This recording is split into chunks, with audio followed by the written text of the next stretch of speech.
Bana itam génn nañu.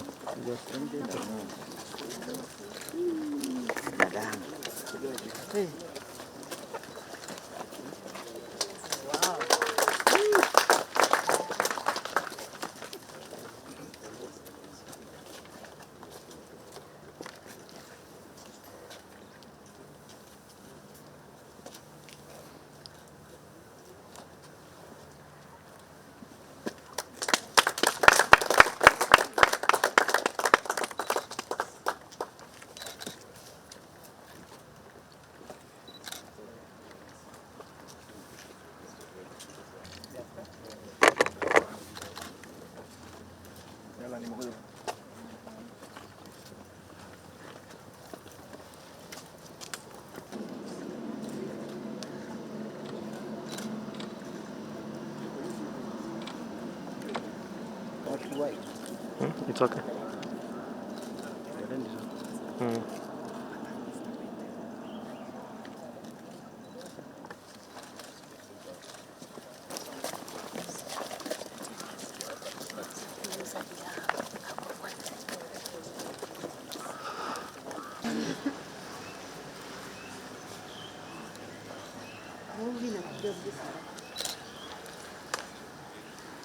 Joani hata maurushi.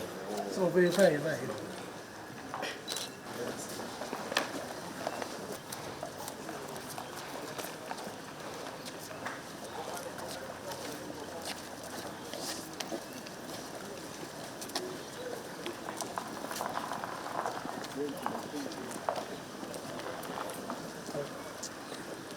Ladies and gentlemen, welcome to opening the monument of Yoni Netanyahu. General, when you wrote the first time that you're going to send your UPDF, your soldiers, to support Israel in their dark time, it's remind me the story of the Israelites and Canaanites that was supporting each other. I will invite Madame to give a few quotes from the Bible. This monument is not just a stone. It's a story of the two nations fighting the evil for the future of our next generation. General, I want to say thank you very much for some of our colleagues that really work. Since when you press the button and you say we want to put it here, as to memorize the event. So we have Lee and Emmanuel worked day and night in Israel to find the artists and to make sure this monument will be ready. We have our cargo department that sent the aircraft to Israel to pick it. We have the special lady, Amy, that from the beginning we say we put it here. She's the one construct and make the place look beauty, and so we can enjoy the view of the monument. I cannot close this speech without quote our president, His Excellency General Yoweri Kaguta Museveni, who summarized our relationship between our two countries in the most perfect way. He said, throughout this sacrifice, they turn Assad situation into another episode of bonding between the Holy Land and the Pearl of Africa. Thank you very much, General, for standing firmly and bravely with your brother and sister in Israel. Thank you very much. It's my great pleasure to welcome you all as we gather to commemorate this significant moment in our shared history through the unveiling of the statue of the late Jonathan Netanyahu, who lost his life during the daring rescue mission known as Operation Jonathan. Although the operation took place on the 4th of July, 1976, its legacy continues to resonate around the world. The courage, the leadership, and the sacrifice that was demonstrated by those involved have made Entebbe raid one of the most remarkable events in the aviation history today. We are gathered here today not only to honor Jonathan Netanyahu, but also to remember the successful rescue of more than 100 hostages who were held at gunpoint in this very location where we're seated this morning. Over the years, this historic site has attracted visitors from across the world, especially from Israel, who come to learn about the events of the 1976 and to pay tribute to those who were involved in the raid. Today, further builds upon previous commemorations of this historic event. I recall vividly in 2016, we sat here in the same place, Entebbe International Airport. We were privileged to host the 40th anniversary of the rescue mission. On that event, we were gracefully happy to receive the Prime Minister of Israel, His Excellency Benjamin Netanyahu, who together with several distinguished guests from around the world participated in the 40th anniversary of this.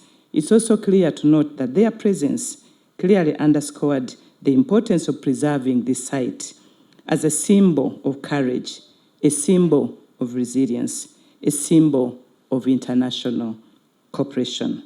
But also recognizing the significance of this site, Uganda Civil Aviation Authority made a deliberate decision to preserve the old terminal building, including the visible marks that bear witness to the events that unfolded here 50 years ago.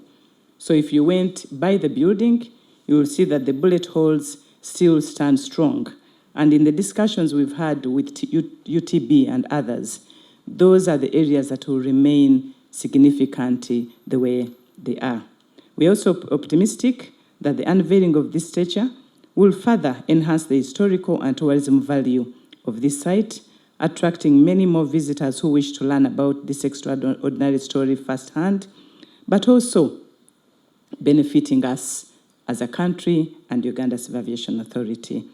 Recently, CDF, we gathered here at this very spot to try and identify the most appropriate site from the information we received from you, and it was very clear that the best site was actually on the building. It would enable visibility, it would create a very easy way of actually creating that significance that we were looking for. So ladies and gentlemen, the events to remember today also carry an important message for the global aviation community. Civil aviation thrives when safety, security, and cooperation are in sync. And the Entebbe story reminds us that airports are not merely gateways for travel and commerce, but symbols of connection between nations and people. The partnerships we build today and the lessons we preserve from the past, like the one we are doing now, contribute to a safer, more secure, and more inclusive future for the global air transport. Therefore, as we lay this monument today, we are proud to note that Entebbe International Airport, CDF and members here, continues to undergo a huge transformation. We're in the final stages of completing the new terminal building, which will enable us to increase the passenger management from 1.5 million to 3.5 million passengers annually. We believe that with this site will connect, resonate with the new terminal building, and will be in position to host guests that come in a more efficient, more professional, and more satisfying passenger experience. I would like to express our sincere appreciation to you, our guest of honor today, the Chief of Defense Forces, General Muhoozi, for fulfilling your commitment and ensuring that the unveiling of this historic statute is actually a reality. Distinguished guests, ladies and gentlemen, Shalom. Good morning. It is a great honor and privilege to join you at this historic site as we unveil this monument to Lieutenant Colonel Yonatan Yoni Netanyahu, the courageous commander of the Israeli Rescue Force, whose leadership and ultimate sacrifice during the Entebbe raid of 4th July 1976 has become an enduring symbol of courage, duty, and selfless service. Today, this memorial stands not only in remembrance of a distinguished soldier, but also as a tribute to the enduring values he embodied: courage in the face of danger, unwavering commitment to protecting innocent lives, and steadfast devotion to duty. As we gather here, we also respectfully remember the innocent hostages who lost their lives during those tragic events.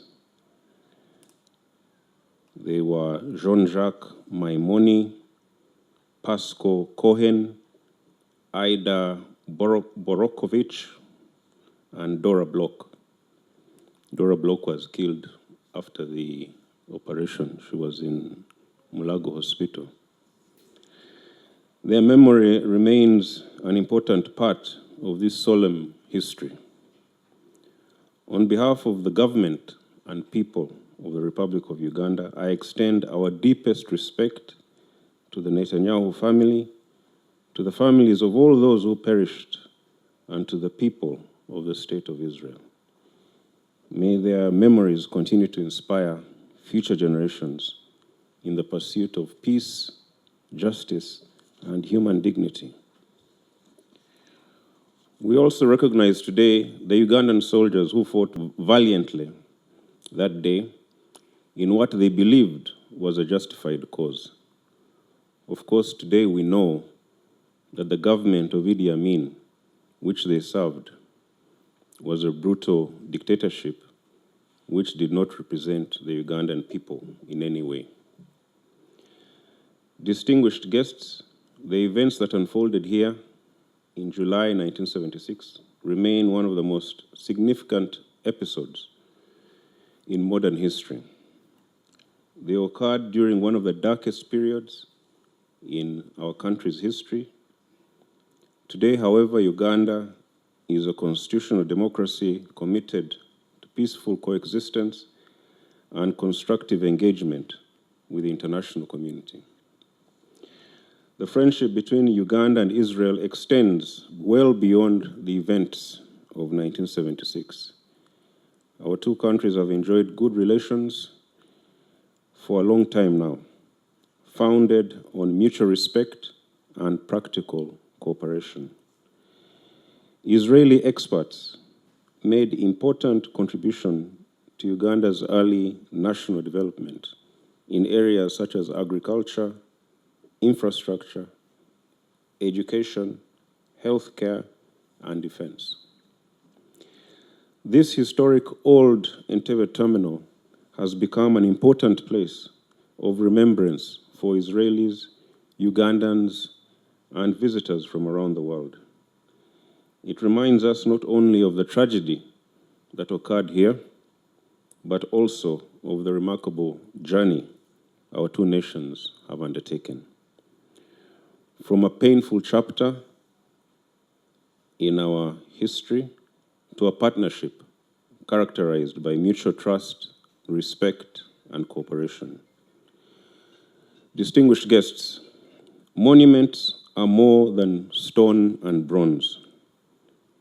They preserve memory, teach history, and inspire future generations.